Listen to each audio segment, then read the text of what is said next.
वक्फ board के CEO जो है वो एक हिंदू है, जबकि लॉ में ऐसा है कि वो मुस्लिम ही होना चाहिए। उस बारे में आप क्या कहेंगे? मैं कुछ नहीं कहूँगा।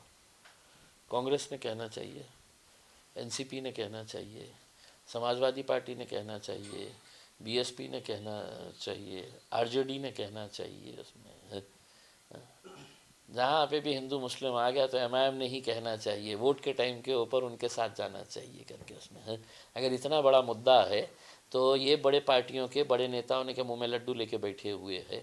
अगर कानून के अंदर नहीं बैठता है और ये कर रहे हैं तो इनके बड़े नेताओं ने भी उतना ही तीखा बयान देना चाहिए जैसा हम देना चाहते हैं करके कि आप ज़बरदस्ती इस मुल्क के अंदर अपने हिसाब से कायदे कानून बनाकर आप जो फैसले कर रहे हैं उसका विरोध जो है वो कलेक्टिवली होना चाहिए। अगर एक सीईओ को अगर नॉन मुस्लिम को अपॉइंट कर रहे हैं तो आप कहीं ना कहीं उस कानून को तोड़ मरोड़ रहे हैं जिसमें साफ लिखा हुआ है कि भाई एक नॉन मुस्लिम सीईओ को कैसा समझ में आने वाला है कि हज के अरकान क्या होते हैं करके, मक्के में क्या होता है, मदीना शरीफ में क्या होता है करके, हज कितने दिनों का होता है, उसके अरकान क्या होते हैं। तो ये सब चीज़ें एक मुस्लिम ऑफिसर जितना अच्छे से समझ सकता है। हम आपके वैष्णो देवी की यात्रा होती है इसमें, आप किसी मुस्लिम ऑफिसर को तो वहाँ पे भेजेंगे नहीं। एक हिंदू ऑफिसर जिसको समझ में आता है अपने रिलीजन की इम्पोर्टेंस क्या है करके उस हिसाब से वो फैसले लेगा करके उसमें। लेकिन क्या है कि अब भारतीय जनता पार्टी को छेड़ने की आदत हो गई है मुसलमानों को, तो ये इसी तरह से वो छेड़ रहे हैं। एकनाथ शिंदे ने कहा है कि महाराष्ट्र के अंदर जो एमआईएम की जीत है ये देश के लिए खतरा है। देश के लिए अगर सबसे ख़तरा है तो वो लोग हैं जो इलेक्शन किसी एक सिंबल के ऊपर चुन के आते हैं और खोके लेकर हेलीकॉप्टर में बैठ के गुवाहाटी चले जाते हैं और खोके लेकर आकर वही पैसों से फिर इलेक्शन लड़ते हैं, इलेक्शन जीतते हैं। इसमें एकनाथ शिंदे साहब भी शामिल है और उनके तमाम खोके बहादुर है वो लोग। देश के लिए ये लोग घातक है, लोकशाही के लिए ये लोग घातक है, हिंदू मुस्लिम करने वाले भारतीय जनता पार्टी वाले देश के लिए घातक है। एमआईएम लोकशाही के ऊपर विश्वास रखने वाला पक्ष और मजबूती के साथ डॉक्टर बाबा साहेब अम्बेडकर के संविधान को पकड़कर चलने वाला पक्ष है। एकनाथ शिंदे ने आपको चैलेंज किया था, एक बार आपने भी उनको चैलेंज किया मैंने था नहीं कि किया जो था, जीत उन्होंने गया था दाढ़ी काटेंगे। उन्होंने कहा था कि इनका सुपड़ा साफ कर दो, तो मैंने चैलेंज स्वीकारा था कि अगर सुपड़ा अगर हमारा साफ हो गया तो इम्तियाज़ जलील अपना कर देगा करके उसमें और अगर नहीं तो एकनाथ शिंदे साहब आप अपना उस्तरा चलाने के लिए तैयार है क्या करके। अब किसका सुपड़ा साफ हुआ है ये तय कर लो और बता दो।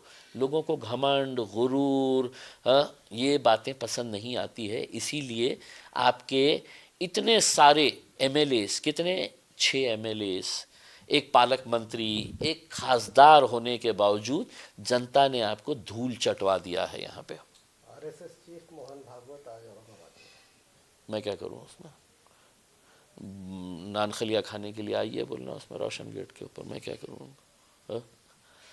आपके इतने टिकट एमआईएम के देने के बाद भी शहर में जो विरोध था उसके बाद भी 33 सीटें एमआईएम की आई है। जो विरोधक आपको लगातार कल तक भी विरोध कर रहे थे, क्या जवाब देगा आप उनको? पब्लिक ने दे दी है जवाब, मुझे देना नहीं था। कभी कभी बहुत खामोशी जो है ना वो बहुत सारे लोगों को जवाब दे देती है। ज़रूरी नहीं है कि हर सवाल का जवाब दिया जाए, कुछ खामोश रहकर भी जवाब दिए जा सकते हैं। मैंने इतने दिन खामोश रहा, जनता ने कहा कि आप खामोश है, जवाब हम देंगे करके, और जनता ने जवाब दे दिया। शहर में इतनी धमाकेदार जीत होने के बाद क्या आप जिला परिषद चुनाव लड़ेंगे? पूरी ताकत के साथ ज़िला परिषद भी लड़ेंगे और आपको दिखाएंगे कि मजलिस अब ग्रामीण एरिया गांव-गांव तक पहुंच चुकी है और इंशाल्लाह लड़ेंगे भी और जीतेंगे भी। अतुल सावे ने कहा है कि एमआईएम और ओबाडा की छुपी युति का ये नतीजा है कि एमआईएम की इतनी सीटें आई।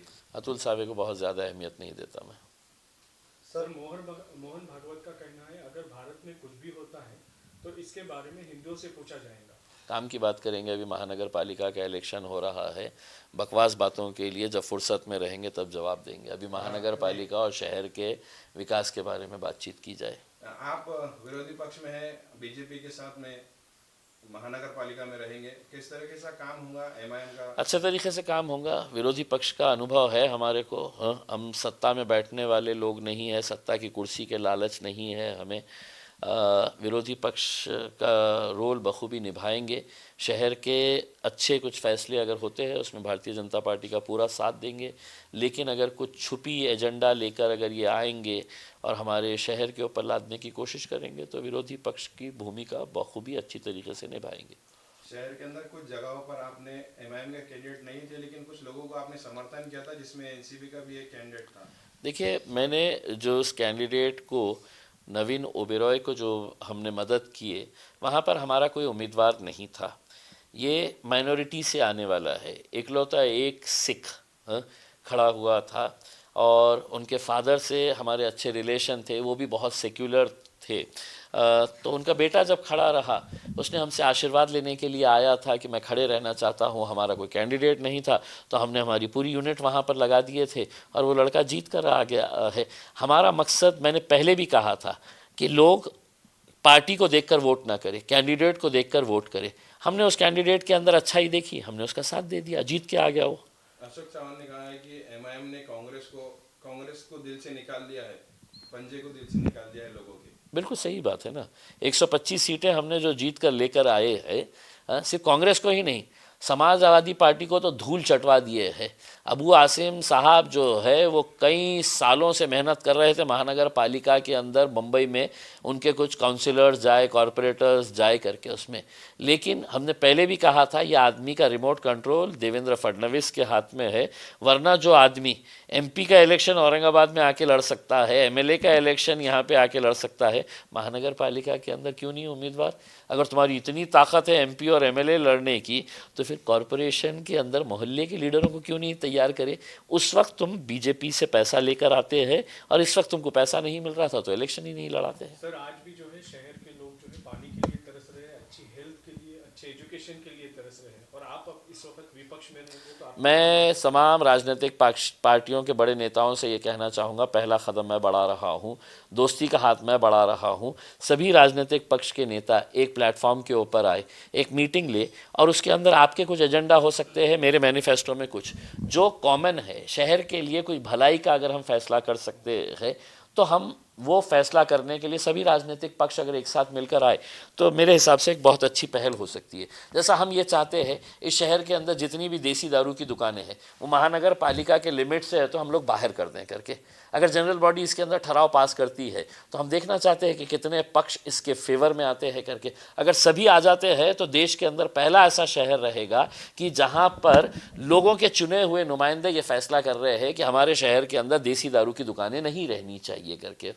अब देखना है कितने बेवड़े है सत्ताधारी पक्ष के अंदर जो महापौर के साथ बैठे रहेंगे वो हमारा साथ देते हैं या दूसरी पार्टियों के जो नेता है वो हमारे इस ठराव को पास करते हैं। क्या अच्छा प्रपोजल है, जनता भी साथ देंगी, जनता तुमको कंधों पर बिठाकर खुश हो जाएगी।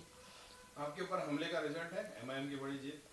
देखिए, जिसने हमला किया था उनको हमने जवाब दे दिया है, और जवाब हम उस दिन भी दे सकते थे, लेकिन हमें मालूम था कि इलेक्शन लड़ना है।